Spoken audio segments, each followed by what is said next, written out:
Uh, Tonight, it is 7:15. It is time for us to get started. Thank you all for being here tonight. I appreciate all the conversations that were going on. I hate to interrupt them, but it is time for us to get started. As you have seen, we're going to be in lessons 7 and 8 tonight. The first lesson that we're going to be talking about is lesson 7, going over some of the general laws.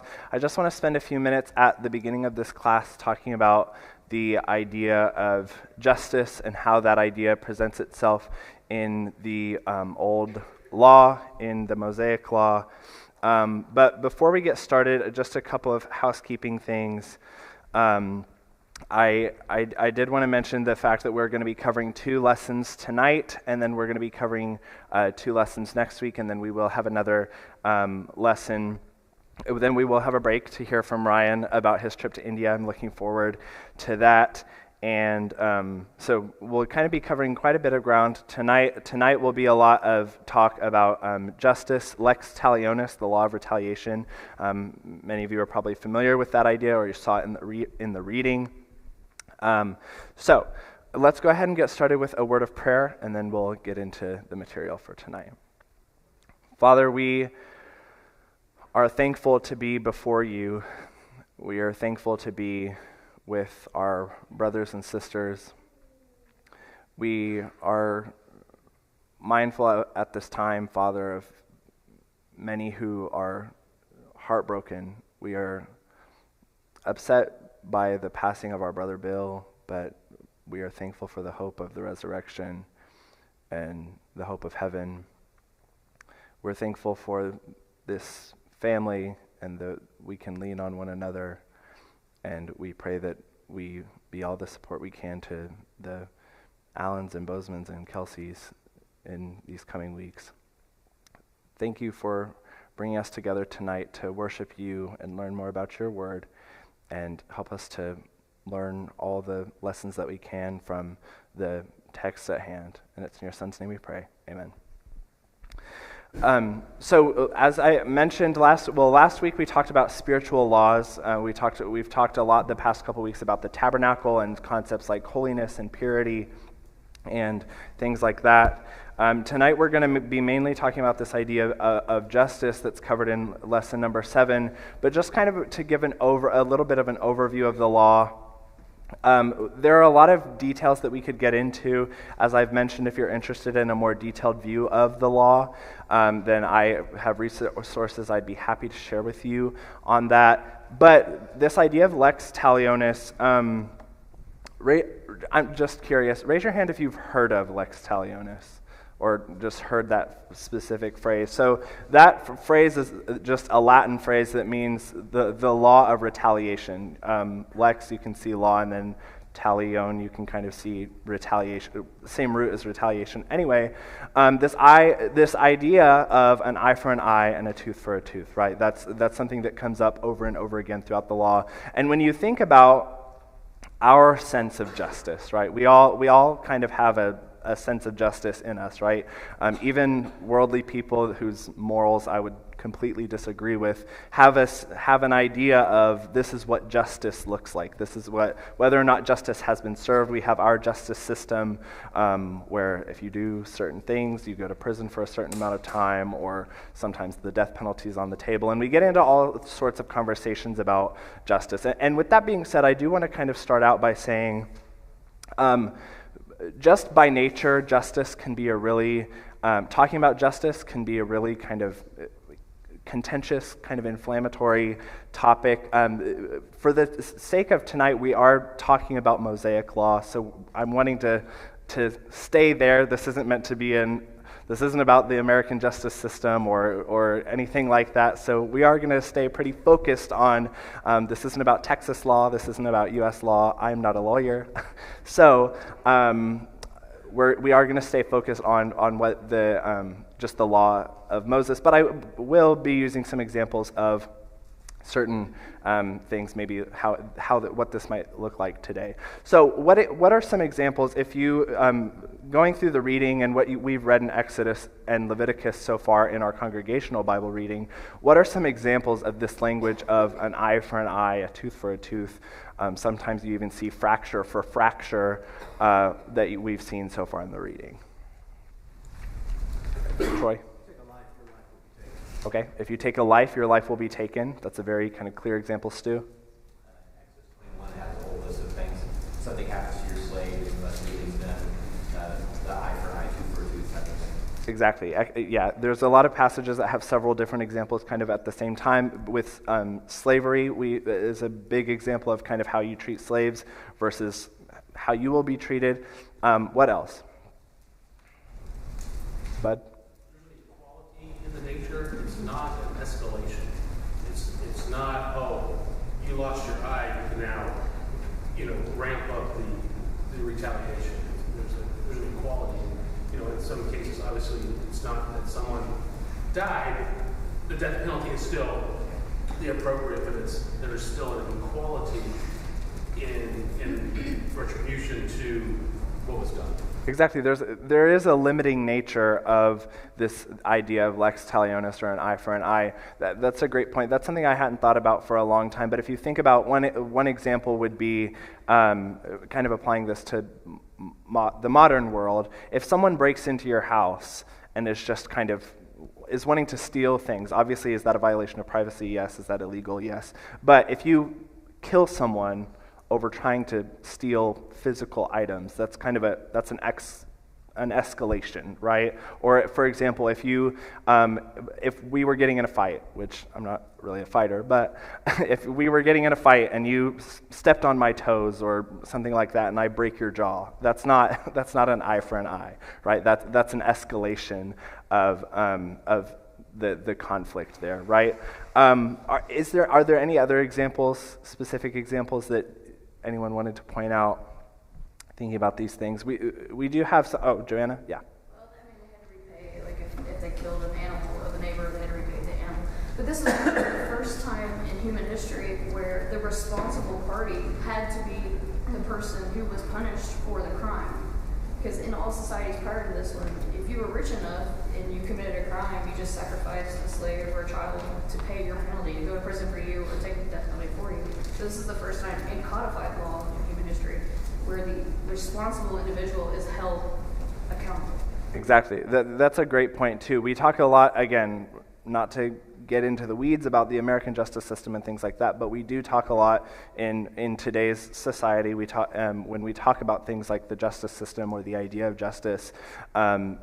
There's kind of this perspective of if you're rich enough, you can get away with anything, or if you're famous enough, you can get away with anything, or things like that. Things like that are specifically spoken out against, written. There are laws against those types of things in the Mosaic Law, which is really important. I did want to read. In Leviticus chapter 24, we kind of see a summary of some of these things, this idea of an eye for an eye. In Leviticus 24 and verse 17, whoever takes a human life shall surely be put to death. Whoever takes an animal's life shall make it good, life for life. If anyone injures his neighbor, what he has done, as he has done, it shall be done to him, fracture for fracture, eye for eye, tooth for tooth. Whatever injury he has given a person shall be given to him. Whoever kills an animal shall make it good, and whoever kills a person shall be put to death. You shall have the same rule for the sojourner and for the native, for I am the Lord your God. So Moses spoke to the people of Israel, and they brought out of the camp the one who had cursed and stoned him with stones. Thus the people of Israel did as the Lord commanded Moses. We're going to go back to this blasphemer that's mentioned, that's stoned to death. Here, he's one of the, if you looked at the chapter 8 about rebellious hearts, he's one of the rebels that we're going to be talking about in a moment. But you do see that, again, these very specific examples of different things. One law that I thought was really interesting is if you look at Deuteronomy chapter 19. In Deuteronomy chapter 19, we see a law concerning false witnesses, and I think this is a really kind of an example that at least I never would have thought of. Some of these are very clear, like a physical eye for eye, tooth for tooth, fracture for fracture, right? If you knock my tooth out, I knock your tooth out. That's a very clear example of this idea. But for example, in Deuteronomy chapter 19 and verse 15, a single witness shall not suffice against a person for any crime or for any wrong in connection with any offense that he has committed. Only on the evidence of 2 witnesses or 3 witnesses shall a charge be established. If a malicious witness arises to accuse a person of wrongdoing, then both parties to the dispute shall appear before the Lord, before the priests, and before the judges who are in office in those days. The judges shall inquire diligently, and if the witness is a false witness and has accused his brother falsely, then you shall do to him as he had meant to do to his brother. So you shall purge the evil from your midst, and the rest shall hear and fear, and shall never again commit any such evil amongst you. Your eye shall not pity. It shall be life for life, eye for eye, tooth for tooth, hand for hand, foot for foot. So I thought that was a really interesting example, and maybe a little bit more of a nuanced example of, for example, if I lie about someone and try and set up that someone be stoned to death because I'm accusing them of murder or accusing someone of adultery or something like that, I get the penalty for what I'm trying to impose on that person. Does that make sense? And so it is just kind of a very clear example of if you lie, and it really leads us to kind of something that we see in the New Testament of treating others the way you want to be treated, right?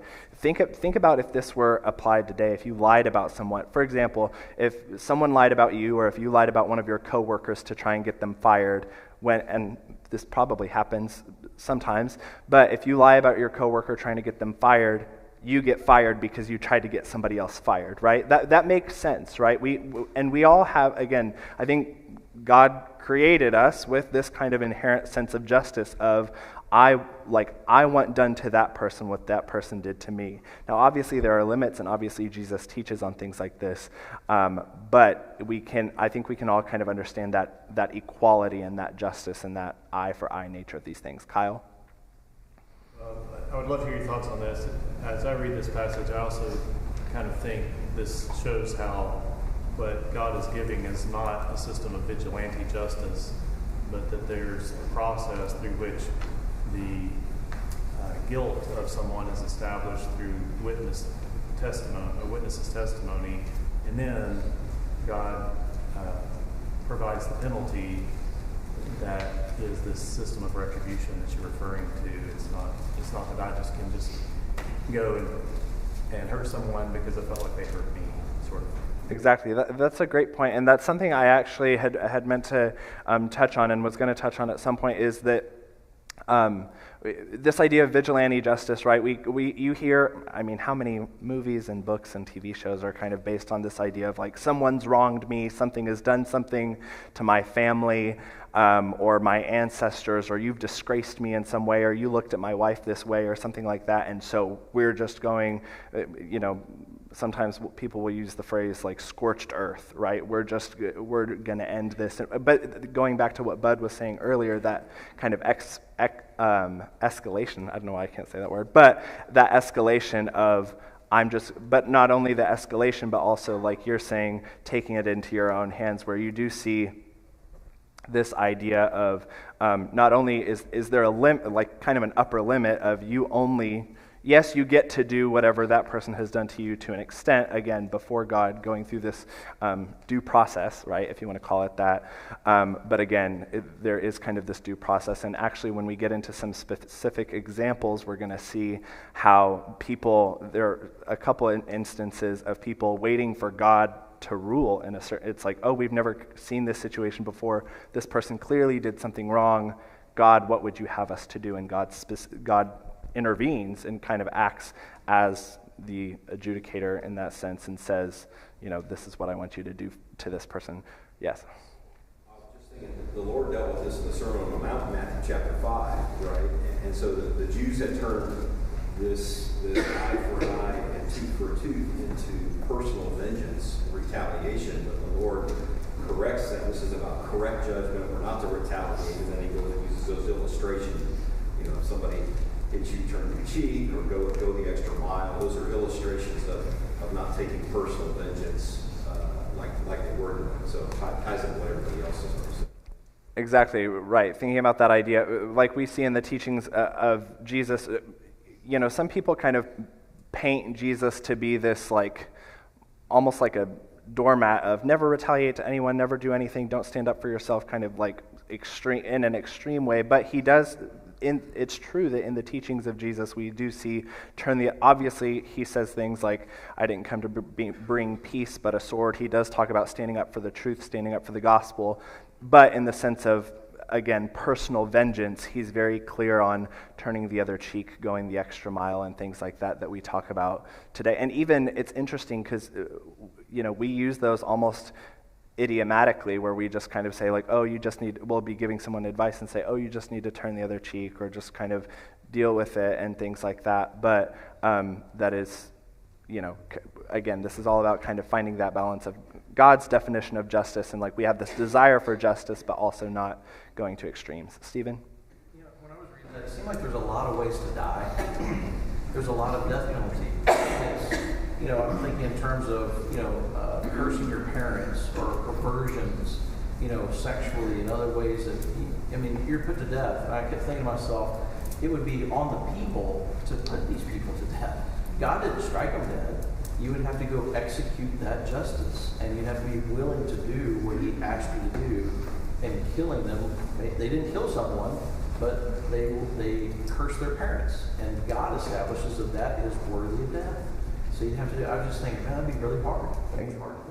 Which also, speaking of Jesus, right? When Jesus, then you can imagine when that's kind of the context they're working with, and then he says something like, let he who is innocent throw the first stone, then it's like, oh, well, I don't, I'm not doing anything. I'm not going to make any accusations. So, yes, there is that really high bar of how people are to be treated and what that looks like. But again, I would also imagine there's not just the punitive sense of the soul that sins shall die, right?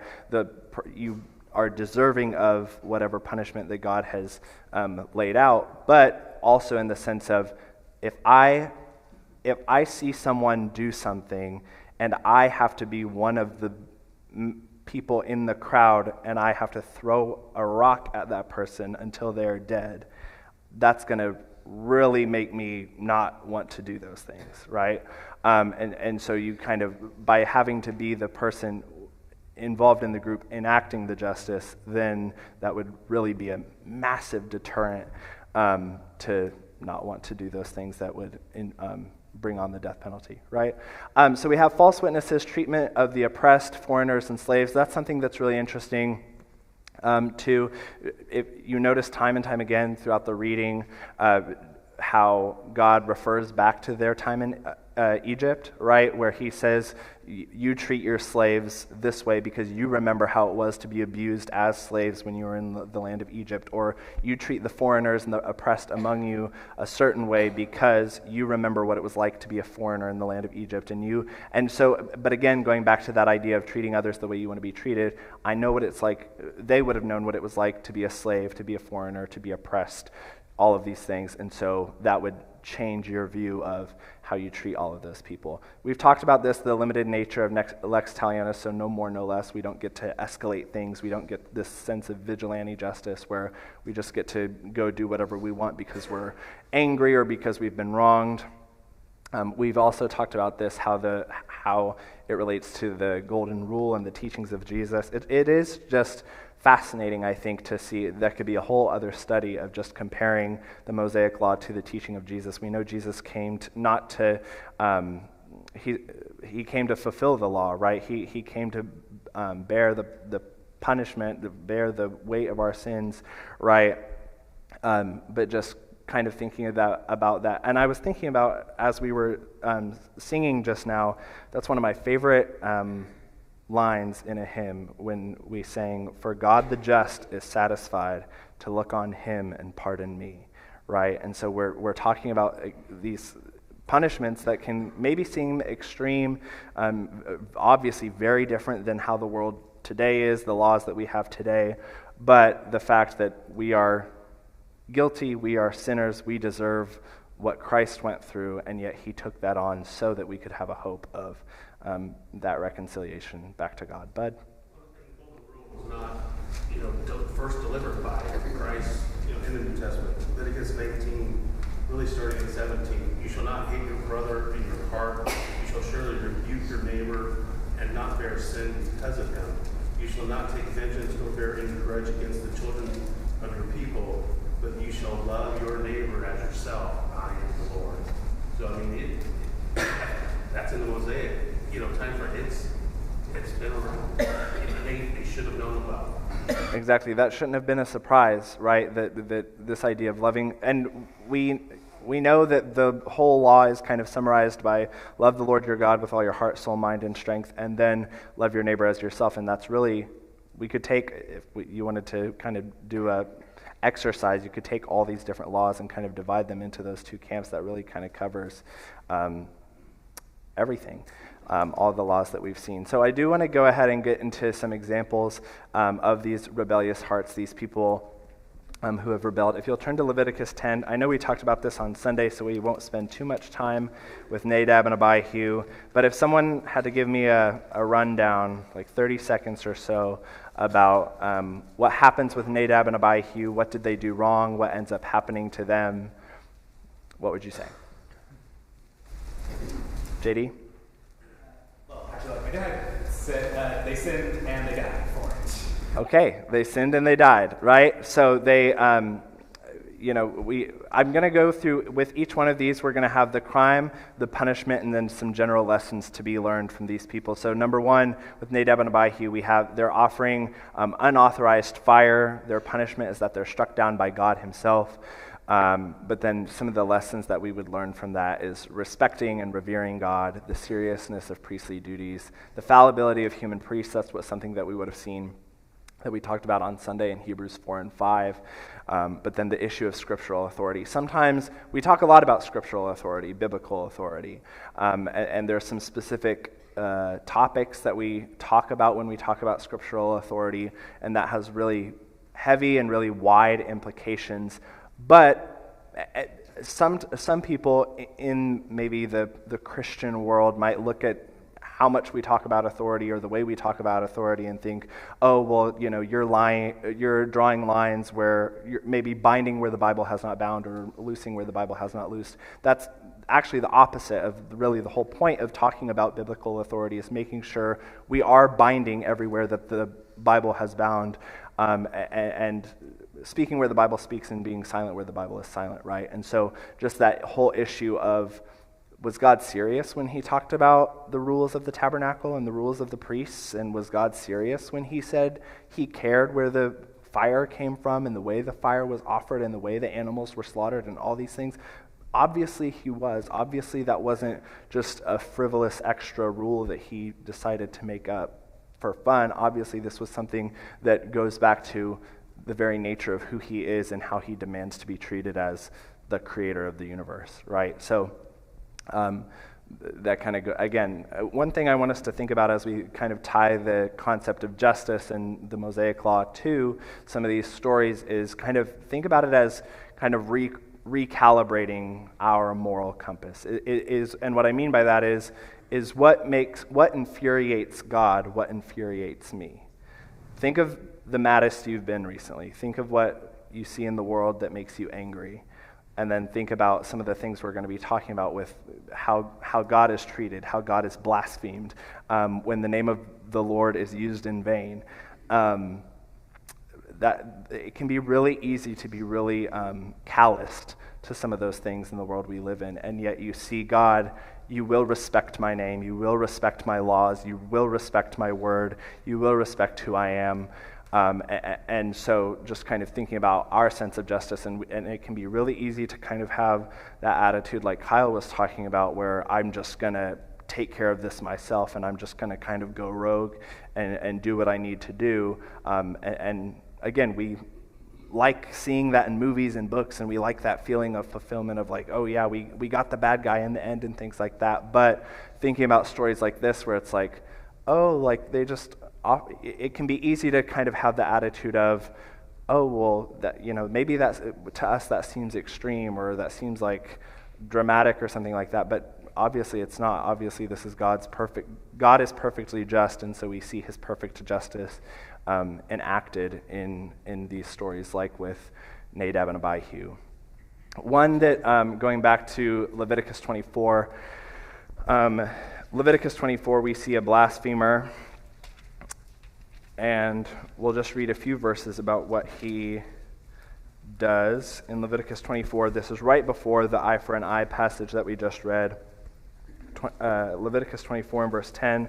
Now an Israelite woman's son, whose father was an Egyptian, went out among the people of Israel, and the Israelite woman's son and a man of Israel fought in the camp, and the Israelite woman's son blasphemed the name and cursed.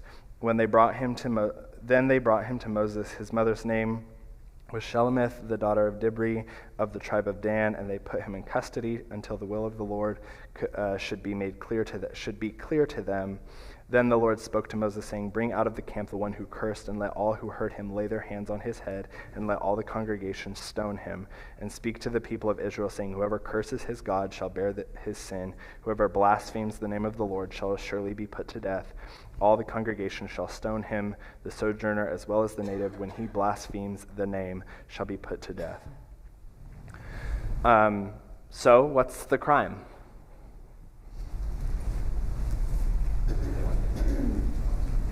They curse God's name. Okay, good. Blaspheming, using the Lord's name in vain. He curses. We're not exactly sure what he said, but this kind of goes back to what we were talking about a moment ago with this idea of anger, but making sure your anger is in the right place, right? Because obviously there's frustration about something. They're fighting about something. There's conflict about something, and yet that conflict, whatever was going wrong between them, that is not an excuse to curse and certainly not to blaspheme the name of the Lord. So what is his punishment? Death, right? He's stoned to death outside the camp. He's stoned by the entire congregation, by the entire nation. But again, this goes back to the treatment of the name of the Lord is holy, controlling our anger, and then when in doubt, consult God. Can I get 2 volunteers? Can someone read Ephesians 4:26? Okay, thank you. And then can someone read James 1:19? Okay, Eric, thank you. Go ahead. Be angry and do not sin. Do not let the sun go down on your anger. Okay, Eric. So then, my beloved brethren, let every man be swift to hear, slow to speak, and slow to wrath. Okay. So, again, like we were talking about just a moment ago, we see this idea of controlling your anger because I think if don't raise your hand, but if I were to ask everyone to raise your hand if your temper has ever made you make a fool of yourself, I feel like we would probably all raise our hands, right? And so, and again, this isn't, and I don't say that to make light of obviously what this man does and what's happening here, but just remembering just how holy the Lord is and just how serious the Lord takes this, right? Unfortunately, in the world we live in, hearing people use the Lord's name in vain and hearing people blaspheme and hearing people curse kind of happens a lot, right? But seeing an example like this, it might seem shocking to us because we unfortunately hear those things quite often, but then we also see that idea of when in doubt, consult God, right? They hold this man in custody. They're evidently not sure exactly how they're supposed to respond to this man, what he said and what has happened. They know something's wrong. Obviously, you're not allowed to say things like that, but there's just several things. Anything else that you would point out about what happens with this blasphemer? Yes. Well, in Exodus chapter 20, verse 7, one of the top commandments in there is, you shall not take the name of the Lord your God in vain. And then fast forward to Exodus chapter 22, verse 28, talking about the laws about social justice. It says, you shall not revile God nor curse the ruler of your people. It was pretty simple. You curse God's name, there's going to be judgment upon you. And I've seen too many people today just curse the name of God. It's kind of saddening how our world is. But in reality, you shouldn't take the Lord's name in vain, because in the Old Testament you would have died automatically. But with the New Testament and Jesus died and everything, it's just you need to ask God for you. Exactly. That's definitely not something that to be taken lightly at all. And so, right, kind of going back to this idea of do we defend God's name? Do we defend God's character and who He is and His holiness? Kind of with this sense of, I'm not saying enact these same laws, obviously, now, but just from the standpoint of that feeling of justice and that sense of you don't get to talk about God that way, you shouldn't be talking about God that way. That's a great point.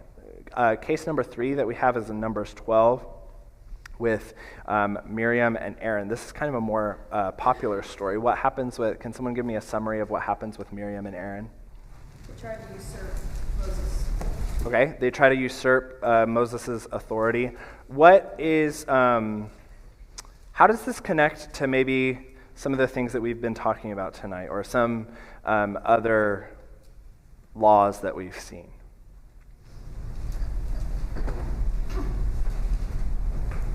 Do you see any connection between, I know we've talked about authority before. What's so bad about if you had to explain what's so wrong with what Miriam and Aaron do? Right. By extension, they're questioning God, right? God, well, who put this guy in charge, right?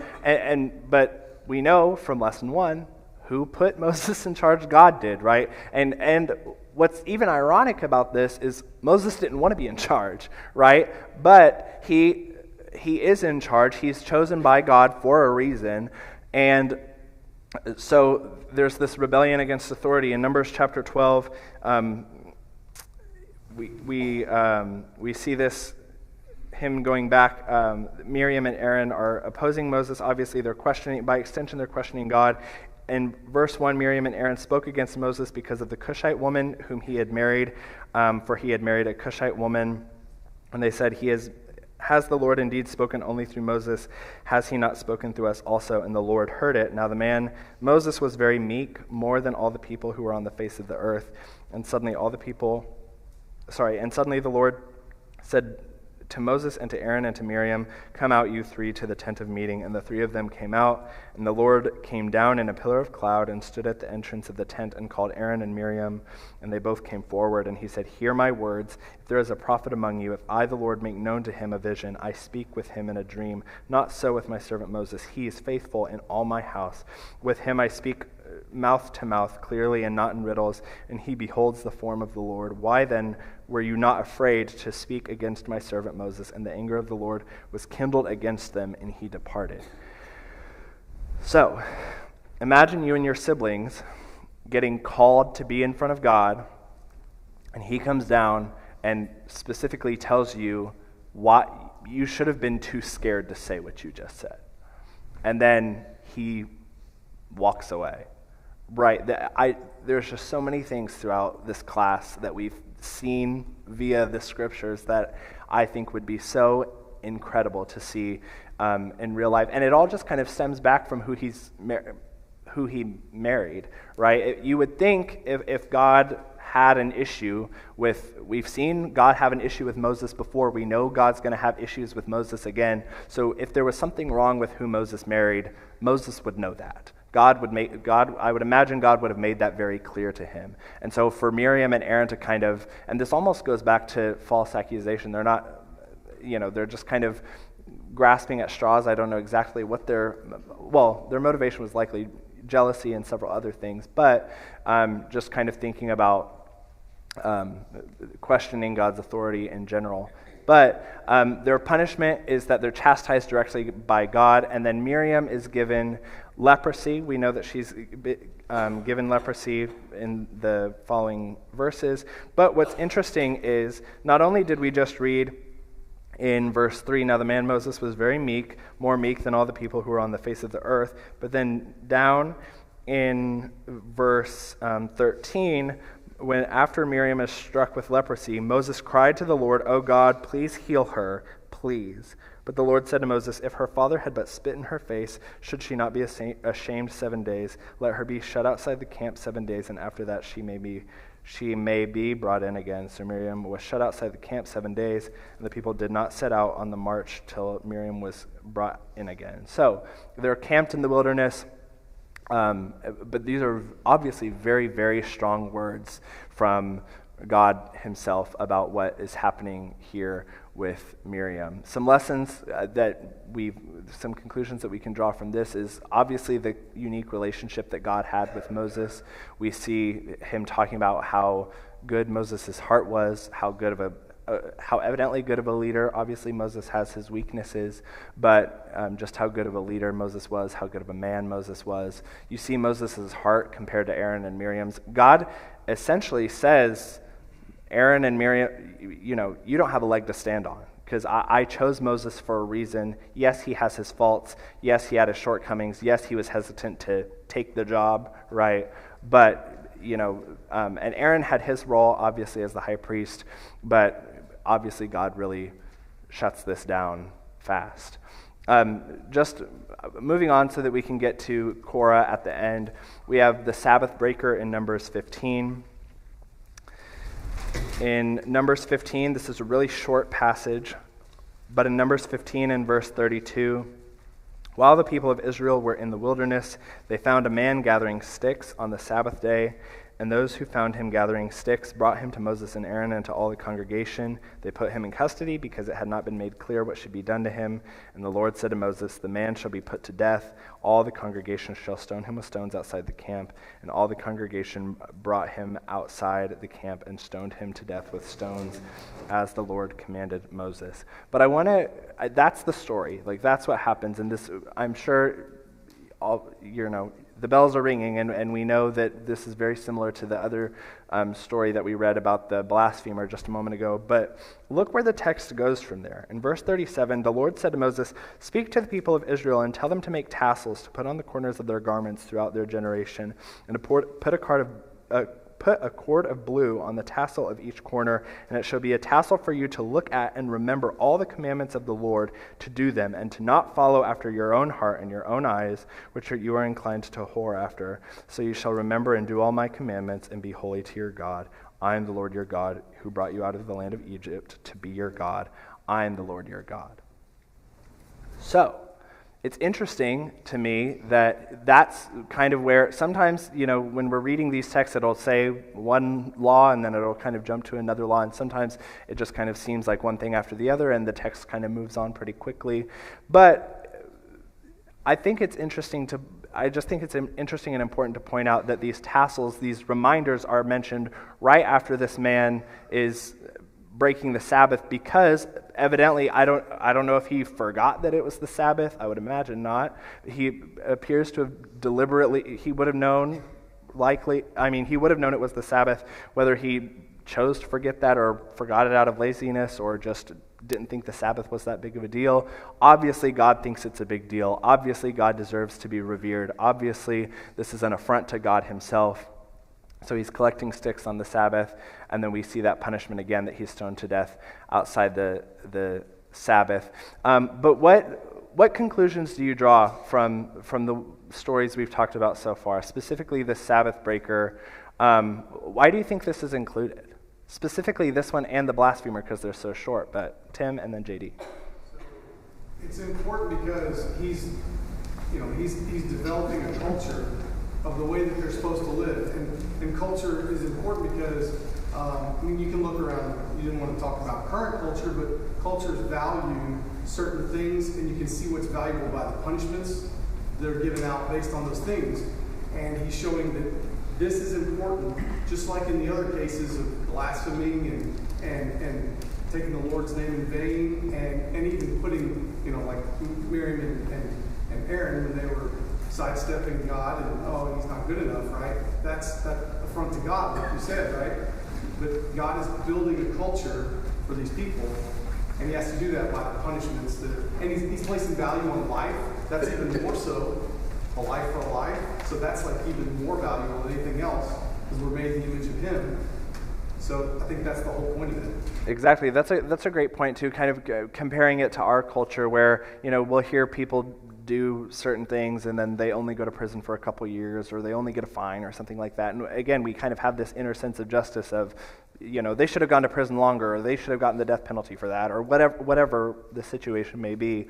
But you do see God's priorities and God's values, if you want to put it that way, in how he reacts to these things. JD? It also shows that God is by no means, he never messes around, especially with his punishments. And here under the old law, and like was referenced, they're still a fledgling nation, so they unfortunately do kind of need these reminders that if God sets a rule, you follow that rule down to the most infinitesimal detail, down to the last letter. And if you break it in any way, shape, or form, even unintentionally, odds are it is going to cost you very heavily. In fact, it could even get you killed. Exactly. God takes all of this very seriously. God takes his law very seriously. God takes obedience very seriously. Stephen? I find it interesting that it was those who found him. There's not a police force or some kind of investigators out there just seeking evildoers. They were all holding each other accountable as a nation. They all had to take that responsibility to make sure that these laws were enforced. They were all part of God's chosen people. They were part of Israel. They had to follow the law and keep each other accountable.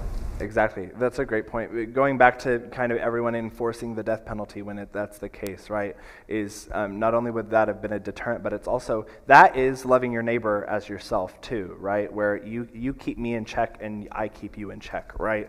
And that's still how we should be, right, as far as keeping tabs on our brothers, being in each other's business in a good way, right? Of I want to know what you're up to. I want to know what you're struggling with. If there's a way I can help you, I want to do that. Great point. Kevin? I think we see the nature of God, right, so much, and we get tied up in all the commandments, and why did God, command death for certain things? But what do we see? God has given some commandments. They're not some suggestions. They're not moral suggestions by Moses. These are the commandments of God, right? And the people were required to keep them. And under the old covenant, there was instant justice, right? And so we see, these things are written for our example, for our learning, for our understanding. And I think that's a part of why we see this, and why God, this was leading to the new covenant, right? And so to understand the importance of obedience, we see that the physical things that were carried out under the old law. So it's just that natural progression, I think, in training for them then and for us now, right? To understand why God demands obedience. Exactly. Yes, Joanna. I was saying, God's consistency in his judgments is part of his truth. God is truth, and that because his consistency, we can trust the promises that he made to us to be true, because he follows through with what he said. Exactly. And when you think about authority in general, we don't, again, kind of drawing it back to our culture, we get upset when authority figures are inconsistent, right? We get upset when people enforce rules in certain contexts and don't enforce them in other contexts. And so while we might like to think, if I were the favorite, or if I could get, if I could benefit from this and from favoritism in one way or another, maybe we would like to work the system or something like that. But truly, if we want God, we want God to be perfectly just, and we're thankful that God is perfectly just, and God is perfectly just, right? And so in his justice and in his enforcement of these things, we do see him be consistent, and he's not just a God that loses his temper sometimes, or a God that goes back and forth. He is a God that demands to be respected, and he makes it very clear. Also, that's something that maybe we can end by talking about, is that none of this was a surprise, right? It's not like God never told them about the Sabbath, or God never told them, like was mentioned earlier, God never told them that, well, you didn't say we had to be careful how we used your name, or you didn't say that we weren't allowed to do anything on Saturday, or you didn't say, you didn't make it clear that Moses was in charge, or whatever excuse they could have made. There's really no room for error here. There's no room for just, oh, I just didn't understand, or oh, you just never told me, or oh, you've just never enforced this before, so I'm surprised when you all of a sudden enforce it. God is extremely consistent in his enforcement of these things. And so next week we're going to talk about Korah, and we're going to talk about the spies. Obviously the spies are could be a whole lesson of themselves. So we'll kind of talk more about this idea of rebellion and kind of move on with the timeline of their time in the wilderness and extending it to 40 years. So next week we'll pick back up with Korah and the spies, and thank you for your attention.